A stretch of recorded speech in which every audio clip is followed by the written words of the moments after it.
नमस्कार, Satara star news चॅनलमध्ये आपले सहर्ष स्वागत आहे।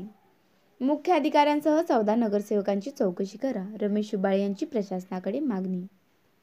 कोरेगाव नगरपंचायतीत सुरू असलेल्या गैरव्यवहारासंदर्भात चौकशी करून कारवाई करण्याच्या मागणीसाठी मी सामान्य कार्यकर्ता म्हणून आंदोलन सुरू केले आहे। या आंदोलनाच्या 4थ्या दिवशी अचानकपणे शहरातील 14 नगरसेवकांनी माझ्या विरोधात खोटे आरोप करत जिल्हा प्रशासनाला निवेदन सादर केले आहे। या प्रकरणी मुख्य अधिकाऱ्यांसह 14 नगरसेवकांची चौकशी करावी अशी मागणी राष्ट्रवादी काँग्रेस पक्षाच्या खासदार शरद पवार गटाचे सामाजिक न्याय विभागाचे जिल्हा अध्यक्ष रमेश शुबाळे यांच्यासह राष्ट्रवादी काँग्रेस पक्षाच्या नगरसेवकांनी केली आहे। रमेश शुबाळे यांच्यासह अमरसिंह बर्गे, राष्ट्रवादी काँग्रेस पक्षाचे नगरसेवक हेमंत बर्गे, प्रीतम बर्गे, गणेश धनावडे व दिनेश सनस यांनी शुक्रवारी सकाळी 11:30 वाजता प्रांताधिकारी अभिजित नाईक यांची भेट घेऊन निवेदन सादर केले व आपल्या ठिय्या आंदोलनामागील वस्तुस्थिती निदर्शनास आणून दिली। त्यानंतर तहसीलदार कार्यालयात जाऊन तहसीलदार डॉक्टर संगमेश कोडे यांना निवेदन सादर केले व वस्तुस्थिती निदर्शनास आणून दिली।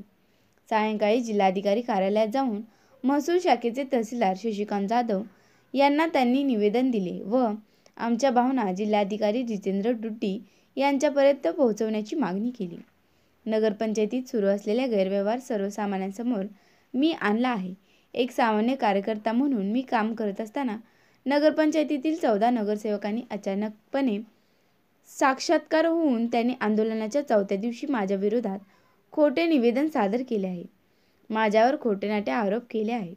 यातील एक जरी आरोप सिद्ध झाला तर माझ्यावर कायद्यातील कडक कारवाई करावी, मात्र चुकीचे आरोप करणाऱ्यांवर तात्काळ प्रशासनाने कारवाई करणे गरजेचे आहे, अशी मागणी उबाळे यांनी केली आहे। दरम्यान रमेश शुबाळे यांनी मुख्यमंत्री नामदार एकनाथ शिंदे यांना निवेदन सादर केले असून त्यामध्ये कोरेगाव नगरपंचायतीतील गैरकारभारांचा पाडाच वाचला आहे।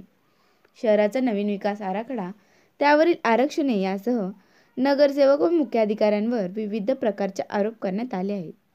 प्रजासत्ताक दिनाच्या वर्धापन दिनी दिनांक 26 जानेवारी रोजी जिल्हाधिकारी कार्यालयासमोर आत्मदहन करण्यावर ठाम असून या दरम्यान जीवितास धोका झाल्यास त्यास प्रशासन जबाबदार राहील, असा इशारा देखील रमेश शुबाळे यांनी दिला आहे। तो तुम्हाला दुरुस्ती कशी करून देऊ शकतो? जो किराणा मालाचं दुकान आहे त्याला आपण लायसन कसं काय दिलं बॅटरीचं?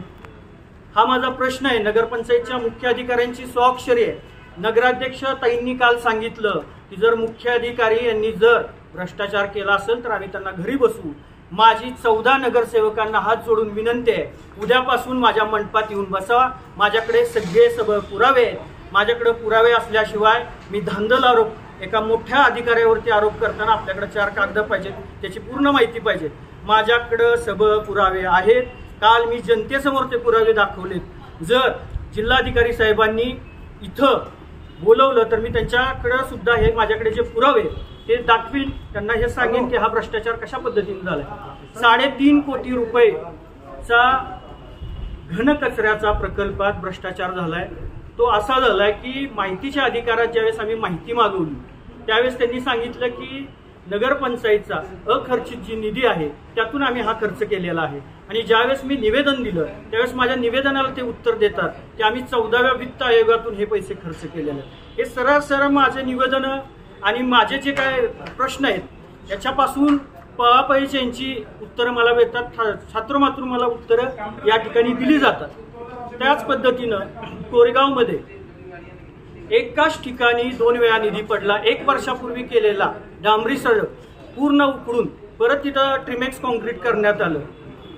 हे कसं काय? म्हणजे गव्हर्नमेंटचा येणारा निधी हा सर्वसामान्य जनतेच्या करातला आहे आणि सर्वसामान्य जनतेचा कर तुम्ही असं जर 2-2 वेळा एकाच ठिकाणी रस्ते करत असाल तर हे चुकीचं आहे। आम्ही ह्याच्या आधी ही वारंवार निवेदन देतो। मी 6 निवेदनं आज तारखेपर्यंत दिलेले आहेत, पण यावरती जिल्हाधिकारी किंवा कोणीच याच्यावरती दखल घेतलेली नाही। ही दखल का घेत नाहीत? मी भ्रष्टाचार केला हा आरोप करतोय, माझ्याकडे पुरावे, मी ते द्यायला तयार आहे। मग आपण त्याच्यावरती कोणतीच ऍक्शन का घेत नाही? याच्यावरती नक्की तुमच्यावरती कुणाचं प्रेशर आहे? शासनाचं का कुठल्या मंत्र्याचं का कोणत्या आमदाराचं तुमच्यावरती प्रेशर आहे की तुम्ही याच्यावरती कोणतीही मी केलेल्या आरोपावरती कोणतेही तुम्ही ठोस काहीच करत नाही? काय चाललंय? म्हणजे नक्की लोकशाही आहे का हुकुमशाही आहे? मला तर पूर्णपणे हे म्हणायचं आहे की आता लोकशाहीकडून हुकुमशाहीकडे आपण चाललोय. थोड्या दिवसानं इथं तीच पद्धत राबवली जाईल आणि सर्वसामान्य माणसांना न्याय मिळणार नाही.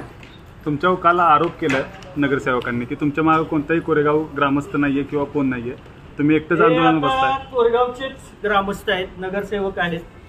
आज माझ्यासोबत माता भगिनी पण येणार होत्या, पण एवढ्या लांब प्रवास येणं आणि वाहनाने येण्यापेक्षा आम्ही मोजकीच लोक घेऊन आलोय. आम्ही भले 10 असू पण हजाराला भारी आहे. तुम्हाला घाम फोडल्याशिवाय राहणार नाही. तुमचा भ्रष्टाचार आम्ही पूर्णपणे बाहेर काढू. तुमच्या आंदोलनामुळे कोरेगावातील भ्रष्टाचार मिटेल का वाढेल? भ्रष्टाचार मिटवावा म्हणून आमचा प्रयत्न आहे, पण जर त्याला न्याय नाही भेटला तर नक्कीच वाढेल.